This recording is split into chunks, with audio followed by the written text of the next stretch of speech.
What's up, y'all? It's Brian Keith, and I'm back with another video. Today we'll be looking at the Real Housewives of Miami episode 9 and 10. So like I said before, I just got finished moving, so I didn't get around to doing episode 9 just because it was so much stuff going on trying to move up here to the DMV. But y'all, everything is good. First of all, Miami is fastly becoming one of my favorite franchises because I just feel like they're getting it right. Everything about this franchise and everything about the group of the girls is right. The way they're editing is right. The way, like, even the scores that they're using for the music and the transitions, everything is right. But I'm gonna spend a little bit of time on episode 9, but I got most of my notes for episode 10. But y'all, like, comment, subscribe, and let's get into the video. Yeah, let me check my shit real quick. Hotter than the fire coming out my flaming lips. You wanna play with me? You can't play in me. On the playground, bitch, you can't play with me. Got it, want it, securing the bag. Alright, so the episode basically starts off with Lisa meeting Marisol. Marisol comes over to her house and they talk about Lenny. Lenny's over here putting out all these accusations and all these, he's talking to the blogs, he's talking to the news outlets, talking about, yeah, you know, at first he was saying, yeah, you know, we're not getting divorced, everything is cool, this and the third. That was the narrative, that, you know, everything is good, we're not getting divorced. I don't know who's putting that out there. And Lisa's over here like, I don't know why he's saying that. And it kind of sort of felt like she was getting excited. Like when he was like, he asked her to order some food. He was like, are you gonna, later in the episode, like, are you gonna get, can you get some bananas and this and third if you're gonna go grocery shopping? And she just like, oh my God, why are you saying that's so weird? Are you planning on ordering groceries anytime soon? Crunchy peanut butter and bananas. Strawberries too. Laughing. I feel like she had like a glimmer of hope. And I'm like, girl, don't. Okay. But Marisol feels like, you know, the signs were there and she feels like she knew that it was coming, but Lisa is clearly in denial and she is just acting like that there's a glimmer of hope. And I'm just like, girl, at some point, let it go. She's like, I love my husband, I want my marriage to work. I hate him, but I'm in love with him, and I love him, and I hate that. But now it's about you. You need to be selfish now. And obviously this man is doing everything in his power to show her that it's over. Right. But, you know, we seen her over here stepping out with some man. I don't know who he is. I really can care less, but I'm just happy that she's happy. Right. So we then see Alexia. She basically meets with the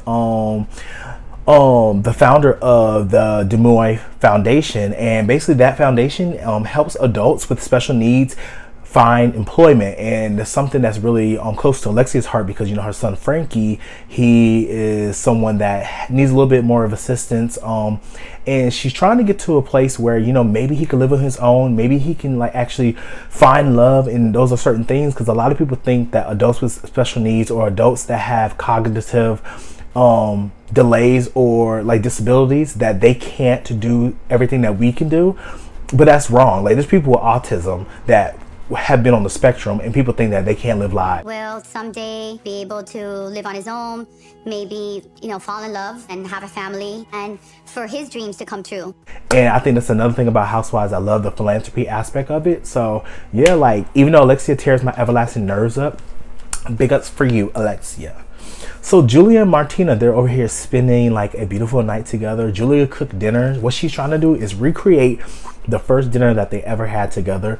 Her daughter's over here helping her out, and she's like, okay, make sure the fish doesn't burn, this and the third. So she runs outside to go check out the table. She even got it down to the table that they use. Girl, that boy got thrown away. 14 years, goodbye. But the daughter was like, oh my God, mom, the fish. So she runs inside. The fish burnt, and she just like, girl, bump it. At the end of that, it is what it is. Like, we still want to eat this fish. Martina comes out, there's roses on the ground. Martina's like, oh my God, this is beautiful. And it's a beautiful moment to see, you know, that they still, after 14 years, have love for each other. But, you know, they sit down and they talk about, like, you know, all this stuff going on with Lisa. I don't want that to happen with us. And this is a theme that goes throughout this episode. Everything that goes on with Lisa, like, nobody wants to end up like Lisa. So she's like, you know, how are we doing? What can we do? And, you know, Julia basically tells her, like, you know, I feel like I just feel like I don't want to be alone, an empty nester. Like, it's hard, but I'm trying to make the steps because, you know, I don't like eating just the two of us, but I'm trying to do this because I love you. Martina appreciates it. And then later in the episode, we find out that, you know, Martina wants to actually adopt, and they want to have another kid. And I think that's beautiful. You know, for adoption, you know, you're giving another child a home, and I'm like, go ahead for y'all. So we see Gertie, they segue over, Gertie and Russell, they go to the beach, and like I said, like everybody's over here thinking about, like, you know, everything that's going on with Lisa. Are we good? Because if there's smoke over there, I need to check my house too. So she over asking, like, is everything good? Like, are we good? He was like, you get home from your long trips, flying on planes, you want to come home, get in a sleep number. I mean, sexually, we're okay, right? Yeah, we're okay, but more is always better. like, yeah, you know, everything's good, but you know, you don't spend a lot of time with the kids, and we all know that you work hard, but at some point your kids should become a priority as well. And he's like, yeah, you know, and I want some more sex. Like, what are we doing? Like, she was like, I mean, 3 times a week, I think that's pretty good. But she definitely understands where he's coming from with the kid aspect. Like, you know, they could do more family activities and, you know, being together more, and her, you know, not always flying somewhere to do a party, like spending time at home and building those relationships with her kids. So we see Adriana, she's over here going to the doctor, and the doctor gives me very much, she knows she's on TV, she's trying to advertise this BBL, this non-invasive BBL, right? So it's like injections or butt shots. I don't think it's shots, but it's like injections, right? So Adriana's over here on the table. It looked like it's hurt. Sorry, instead, ouch, whoosh, whoosh, whoosh.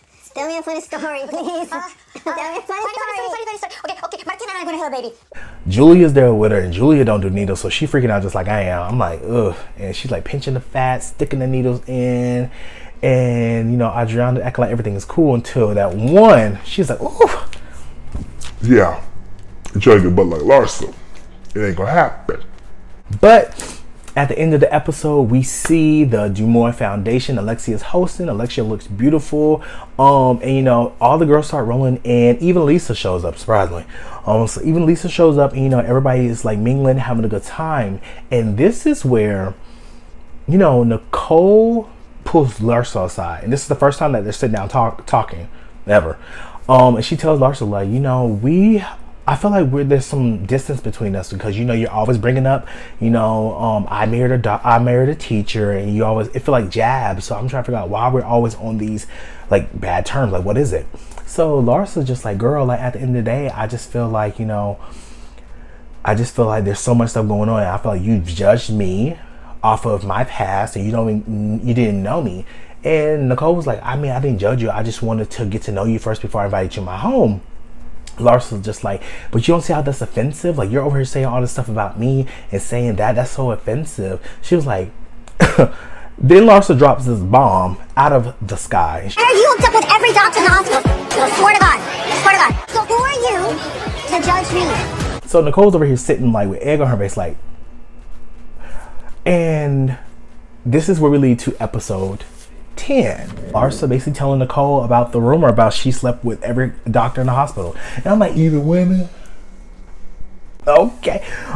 Which, you know, I appreciate Larsa saying it to her face, but I feel like Larsa is definitely deflecting when Nicole said, like, how did I judge you? Like, how did I judge your reputation? I didn't want you in my home until I got to know you better. And I feel like that is facts. Like, I wouldn't just bring anybody into my home. You don't know if they're gonna steal, kill, like, you just never know. So I was just like, so Nicole, she sits there stunned and just shakes her head, just like, wow. Larsa just going down the list, shaking her head. And I feel like what Larsa said was the definition, because I think this happened over in Potomac when they talk about character assassination. This is true character assassination, because not only are you bringing up rumors, you're bringing up rumors about her job. So not only are you trying to defame her character, she could potentially lose her job. And I feel like that's where the whole catalyst of this is about. And Larsa could give a shit, right? So Nicole tells her that the words she's saying are harmful and damaging and dangerous. Larsa didn't like what Nicole said about the invite, and Larsa keeps saying, like, you know, you didn't invite me, want me in your home, you didn't invite me, and I just think that's so messed up, that's so hurtful to me. I'm just like, girl, you're trying to compare what she said a year ago about, and then what you said now. Like, it does not even equate at all. And then Nicole feels like Larsa is deflecting and her insecurities on her to her. So then we see Adriana goes over to Lisa and tells her about her non-invasive BBL, and Lisa's like, oh my god, you know, that looks really cute. Wow, wow, wow. You know, little pleasantries, right? So while Adriana's talking to Lisa, she brings up, well, you know, Lisa, I know a man. He said he's so weak in the knees for you. Like, oh my gosh, I think he'll be perfect for you. And Lisa is like, girl, I'm not even in the headspace, nor do I care about trying to date right now. And I feel like it's because Lisa is still in love with big back dirt foot Lenny. I'm like, girl, let that man go. I get it, but you're gonna have to let it go because the man is trash. Alexia makes a beautiful speech about the Demure Foundation, and like I said, I love the philanthropy aspect of the show. While Alexia is making her speech, she talked about the journey that her son went on to get to where he's at now after his accident. You know, he got in a bad accident, and it really changed him almost forever. They made it seem like he was going to be a vegetable or couldn't even sustain life after his accident. But you know, looking to see how he is now, he is charismatic, he's funny, he is there, like he is like, there's, I feel like, yeah, he might not be the same person that he was before, but I feel like Alexia can even see that he's still the same person that she knows. Everyone is leaving, and Marisol catches Larsa before she leaves, and she's like, Larsa, I can't wait to see you for you know, Nicole's engagement party. And Larsa's like, yeah. But I'm like, girl, how are you going to over here trying to make it seem like you feel some type of way about going to Nicole's engagement party when you just dropped a bomb on her? I'll be pissed, right? So whoever's doing the transitions, like I said before, in the music, you need a raise, promotion. Like, it just feels like Miami, like the whole Latin vibes. I love it. As we basically jump from family to family, you know how they segue, we get to Gertie, and she's planning, like, you know, a family night. So Gertie, she speaks about her culture and how, you know, she was raised with discipline first and then her feelings second. So she doesn't want to raise her kids like that. She wants to be there in her kids' lives and, you know, let them know that they are actually loved. So they're over here playing a game, and they're playing like Heads Up, and her kids are not feeling it. They're sitting there like, what is this? They're like, so I'm like, damn. So Mano comes over, and that's like Gertie's kind of assistant. He comes over to play too. So they all having like a good, you know, session of Heads Up. It's a cute moment, and you could just definitely tell that Gertie's trying to put in the effort for her family. So, you know, it's cool. So Julia goes to lunch with one of the personal stylists. I forgot his name. I think it's Larace, but don't get me lying. She wanted to invite him out because he has basically adopted 2 kids with him and his husband, and she's trying to figure out, like, you know, how is the process. So Julia also brings up that, you know, American Brand is looking for her, and they want to do like e-commerce with her, like basically like what, Forever 21, Fashion Nova, ASOS. Well, I won't say ASOS is UK, but it's just like they want to do like a lot of, you know, online stuff with her. So as she mentioned, she wanted to adopt, but she wants like an older child. I'm thinking when she say older child, she's talking about like 10. She's talking about 3. I'm like, oh, okay. So she wants like a 3-year-old. I'm like, that's really cute. You know, she wants to help out. Talking about the adoption process, the Florida bill, Don't Say Gay, comes up, and I feel like it's very regressive bill, and it brings us back to like, don't ask, don't tell. We want us to be here, but not acknowledge that we're here, right? And I just feel like it's just so disgusting, to be honest, because a lot of conservative people want it to be like, oh, well, you know, I don't want to hear this. My kids shouldn't know about this, but half of their kids, or there's a lot of kids out there that are gay, so it's just like for you just to want to just shun it and not talk about it. It's not going. Your kid's going to be what they're going to be regardless. So the more you push them away from something that they are or want to be, they're going to be that more. So for like the younger kids and parents that are of LGBTQ+, you know, live out loud, be proud, because at the end of the day, like, you don't want to push your child away when you brought them into the world. So we go over to Larsa's house / apartment. And she speaks about her kids. You know, one of her kids is in the NBA, one is traveling the world, another one is, you know, prepping for college. And, you know, it's really good to see that she is a little bit more family aspect than she had last year. Because last year she was just very much messy. So I'm happy to see that she's doing more with her family. Gertie comes over, and she is like, You know, they talking a little bit, just doing the pleasantries. And then she's like, oh my God, so what happened when you called, you know, Nicole fake? Because I caught it on the tail end. Larsa's trying to convince herself that what she said to Nicole was not hurtful. And she's just like, well, you know, she hurt me. So that's why I said that, because I've heard that rumor. So while Gertie and Larsa are talking, we see Nicole and Anthony out at lunch. And they're talking about their engagement party. Question, do y'all find it shady that Nicole didn't use Gertie as her engagement party planner? I don't think it's shady, but it was a thought that came into my head. I'm like, do y'all think it's shady? Because if it was Alexia, it would be shady, right? Also, Anthony asked Nicole, like, you know, is your dad gonna be coming? Like, what's going on with that? She's like, yeah, my dad's coming, but you know, I told him it's invitation only, and I gave him an invitation for one. And I feel like with Nicole, it's like, what you got to realize is that not only are you dismissing your dad's feeling, you're dismissing the woman that your dad loves, regardless if you like her or not. It's irrelevant. But you're becoming the bad guy in this moment, because your dad said, you know, I'm gonna accept you, I'm gonna be there for you more, but all I'm asking for is you to accept the woman that he's been dating for 3 years. And for you not to do that, at this point, it's becoming, you're the bad guy. And you're becoming hard-headed and stubborn because you want him to do all this stuff for you and be there for you. Yes, he did what he did in the past, cool. But now you're becoming very stubborn because, have you even met the woman?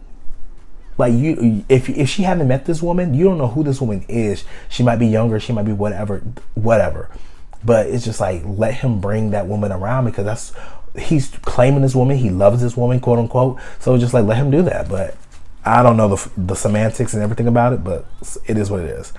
But, you know, like I tell people, like, you know, my dad cheated on my mom and married the mistress and, you know, had a life with her. And you don't see me over here ready to pull her throat out on my mom. At some point, you just got to let things go and get over it. Now, do I like her? No. But is what it is? Yeah. So Nicole brings up the whole Larsa ridiculous comment thing, and she's just like, you know, Larsa has no respect, and she feels that Larsa is has been given everything, and her success is built off the backs of other people. Respect for what I've accomplished, because she has no idea what it is to work for something, because everything that she's done in her life has been on the backs of somebody else. Yeah, literally. Anthony asks, like, okay, so what's next with y'all two? What's going on? As he asked that, they segue over to the knock on the door. There's a delivery for Larsa. To throw shade at someone is the one thing, but to spend money, because you know that Larsa threw that away, but to spend money just for her to throw that away, girl. Nicole sent me something. Nicole? Your name on that? Oh, wow. Okay, that's nice. You didn't get a good step towards your friendship. No. Larsa goes to the door. It's in a beautiful packaging. We all think it's like the invitation to, you know, Nicole's party. So they're reading it, you know, as they're reading it, you know, Larsa opens up. Gertie's over here doing something else. She's looking off on the side.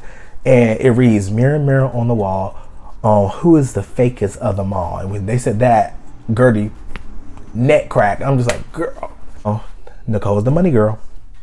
Gertie almost breaks her neck, and like I said, like Larsa's just like, oh my God, that's so crazy. I didn't want to go anyway. The next day, the girls are getting ready, and we see Gertie like FaceTiming Nicole and asking her, like, girl, like, what's going on with this whole disinvite? And I'm like, Gertie, come on now. What are we talking about? So Nicole basically tells her, like, she didn't want any drama, and the reason why she didn't tell Gertie is because she respects Gertie's relationship with Larsa, and she knows that they're friends, but she's just like, yeah, I don't want her there. She's just been disrespectful, and I don't got time. So Nicole, we segue over. After she's getting ready, she arrives to the event space, and the space is really nice. It looks great. It's like a great Gatsby theme, black and gold. It gives like a little casino vibes too.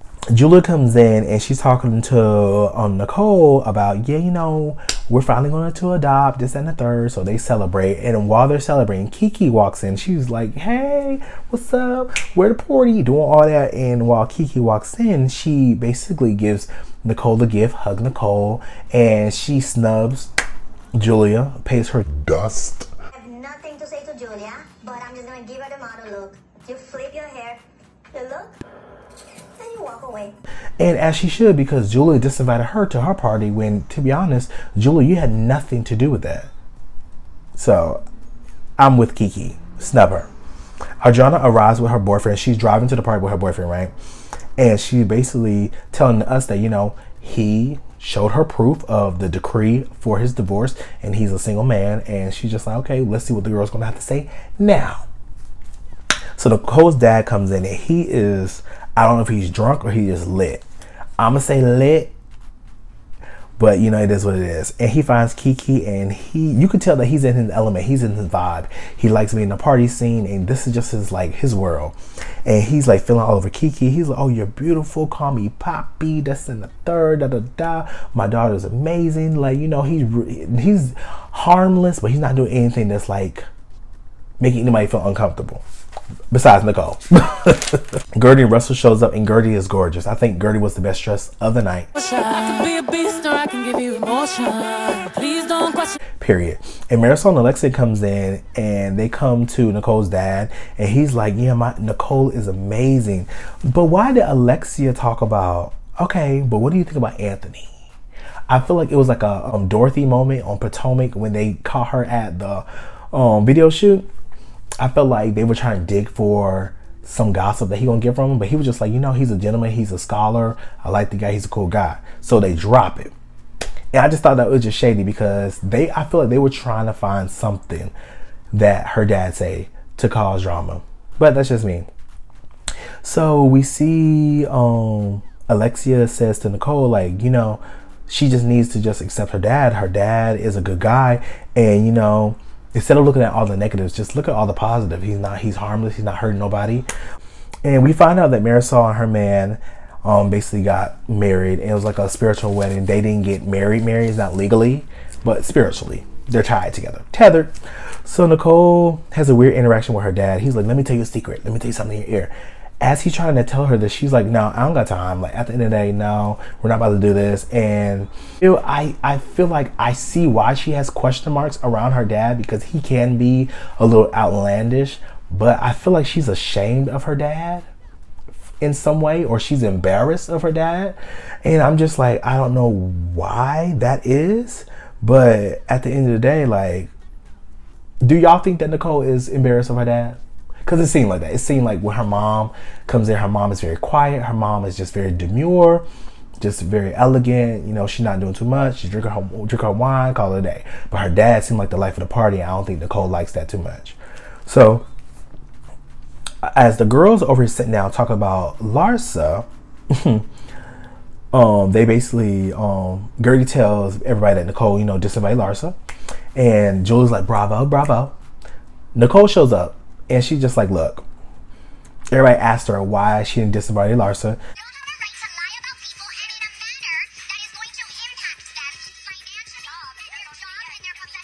She's like, yeah, you know, Larsa's over here, an arsonist. She's over here saying all this stuff about me and my family that is damaging. I don't like that. And she needs to stop saying those things because it's just very hurtful. And then Alexia tries to defend Larsa on, she's like, well, you know, at the end of the day, like, how is she? You said something hurtful about her last year. You said you didn't want her at your party. You said that you didn't feel comfortable with her until you got to know her, to invite her to her house. But I'm just like, that's common. And even Julia was like, that's a common thing. Like, you're just not gonna invite any person off the street in your house. And I just feel like Alexia is always on the wrong side of history. Like, girl, at some point, you're not gonna just invite somebody into your house that you don't know. And Nicole brings up that Larsa is dating Michael Jordan's son. Same thing with Larsa. Like, now I know that she's dating Michael Jordan's son. I didn't have to Google that shit. Did you Google it? But you know, that's my whole point. Nicole said that you don't make accusations like that can hurt someone financially and professionally. Alexia said, like, where smoke, there's fire.